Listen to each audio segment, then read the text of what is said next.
Alright guys, what's up? So I already got my work light down there, so that's that little shiny thing, but I'm here with my Massey Ferguson GC1720. You can see it's got a loader, it's got a backhoe, and I'm changing the oil on it. That's the plan today. So this is a 2.7 quart tank, so it's not, or a crankcase, so it's not very big, and it doesn't take a lot of oil, so I'm going to use Napa oil and a Napa filter because I believe in shopping local when you can, and our local Napa store, Halbin Auto Parts, they're always good people, so I went to them for the filter on this.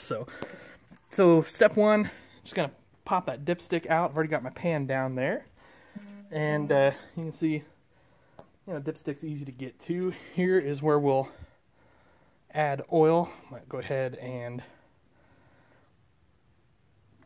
get that open. Now the key, not the key, but you want to, wait, that's going to be a son of a gun. Oh, it's just a, oh, okay, well I'll have to use two hands on that, so I'll have to, you won't get to see that part.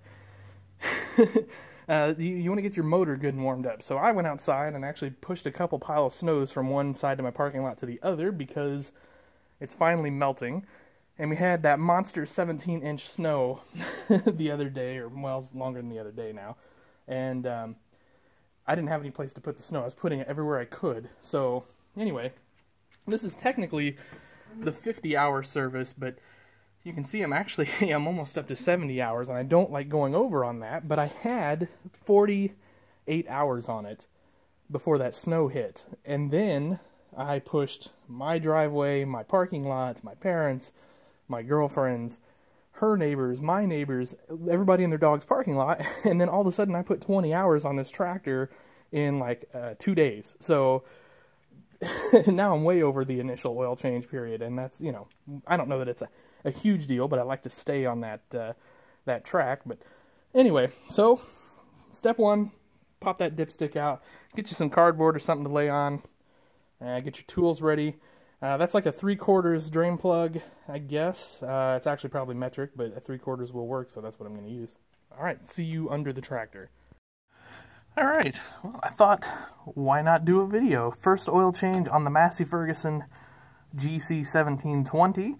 So I went out and I ran it for a little bit. Actually moved a couple piles of snow. Now that the snow is melting, I put them somewhere else. But anyway, here's our drain plug. You can see the crankcase here. If you don't, kind of know, just look for sort of your low point. Here's your plug, and I may have to get something. Oh, I'm tightening for one. Yeah, wow. Oh, may have to get something to break that loose. All right, I'm gonna pause here. Alright, now I zoomed in. There we go. Alright, I got it broke loose. So that's a, whatever size that is. 3/4. Actually, it's probably metric now that I think about it. But 3/4 seems to work. This oil is going to be hot. Just FYI, if you've never changed oil before. So I'm going to kind of like do this number. It's not going to be like burn you hot, but, well, I mean it is if you let it stay on you too long, but don't plan to do that. Just going to get it going. Long threaded son of a gun. There we go. Alright, now I definitely, so we're just going to let that drain. Got a nice pan here. 2.7 quarts on the GC1720, so not a big crankcase there. It's not going to take long to drain it out, I don't think. Look at that black sludgy stuff. I mean, well, it's not sludgy, but definitely some dirty break-in oil there. So I've got 50 hours on this thing, so this is the break-in oil change. And you can see it's not going to take very long. Alright, so back under the tractor, and you can see it's just sort of dripping, so it's ready. It's done. I got a little oil stain here where I put my plug, so I'm going to try not to get my arm in that, but we're ready to get this back on. Don't cross-thread it. Okay, so the oil filter for the 1720 is right there, and it's pretty easy to get off, pretty easy to get to. Now I have a filter wrench. If you've never seen one of these before, you just take your strap, get it the right size around the filter, lefty-loosey, should pop it right off. Gives you some leverage to do that. So I'm not going to be able to do that and hold the camera at the same time, so you'll have to just wait it out.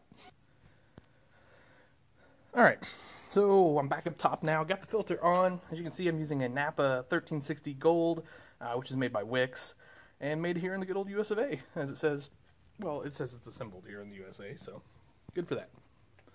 Okay, got this plug out. So it was more of a plug than a screw type cap, which, okay, cool, whatever. And we got a funnel in place there. I guess that's what I'm trying to say. Now, I made a mess down here when I took my filter off. Should have known that was going to happen. Should have had my cardboard up that far. But that's why they make oil dry. So, whatever. Here is our oil. That's the break-in oil. Now we're going to add this stuff. Book says 10W30, just SAE, so I thought maybe it'd be like a certain diesel oil or something, but not according to the manual. So, okay, whatever. We're gonna go with what the manual says. All right. Anyway, so that's kind of that. That'll sort of do it for the oil change. Obviously, added up 2.7 quarts. I'm gonna have to put the dipstick back in. I should just come around here and do that real quick. And then, put in a couple and a half quarts, see where we're at, and then just sort of slowly add after that. That's it, guys. That's changing the oil on the Massey Ferguson GC1720 tractor. Thanks for watching. But wait, there's more. So we've got everything buttoned back up. We hope all that's tight. That's down. The dipstick's in, so on and so forth. So we're gonna close her up here. Yeah. And what we want to do is fire this puppy up, and I'm going to take it outside. That way I'm not sucking a diesel exhaust in here. We're going to warm this thing up again and just check for oil leaks. So, real easy to do. Main culprits are going to be around that drain plug below, and of course where the filter is. So, we'll see how it goes. Let's fire this puppy up.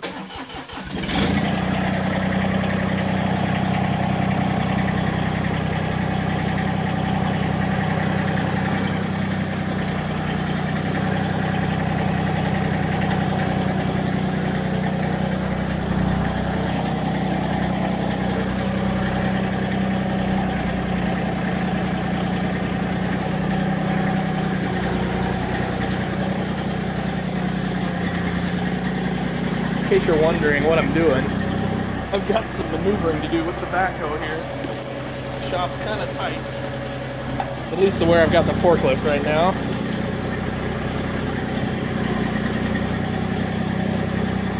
Alright, good to go. I'm gonna run this outside real fast here. You can see we're still warm from the from before the oil change. I want to get this on level ground.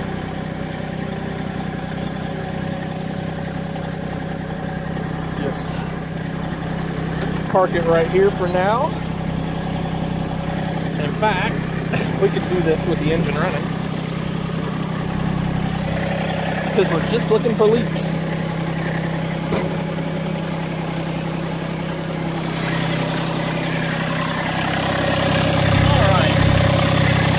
Around here,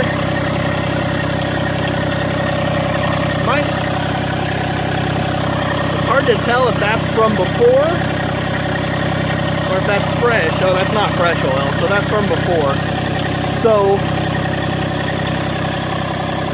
get a clean finger in there. Yeah, I think we're in good shape. That filter was tricky to tighten up. It's tight in there. It's tighter than you think. I think that's old oil, and I don't see anything dripping down below. So what we'll do, kind of now that I've checked that, is I'll just pull it inside. I'll stick some cardboard under it, and then in the morning when we come in to go to work, if we see some oil sitting down there, we know we got a little bit of a leak and we need to tighten things back up. But I think for right now, that'll do it. So there you go, fellas. Oil change on the Massey Ferguson GC1720. One of these days I'll get around to doing a review of this tractor. The short of it is, I really like this tractor. And I like it a lot because it was about $8,000 less than the John Deere. So I like the price too. Does everything I want it to do. So, all right. There it is, fellas. Thanks for watching, guys. Hope you have a great day. And now the dogs are barking. Anyway, hope you have a great day. Happy tractor hunting.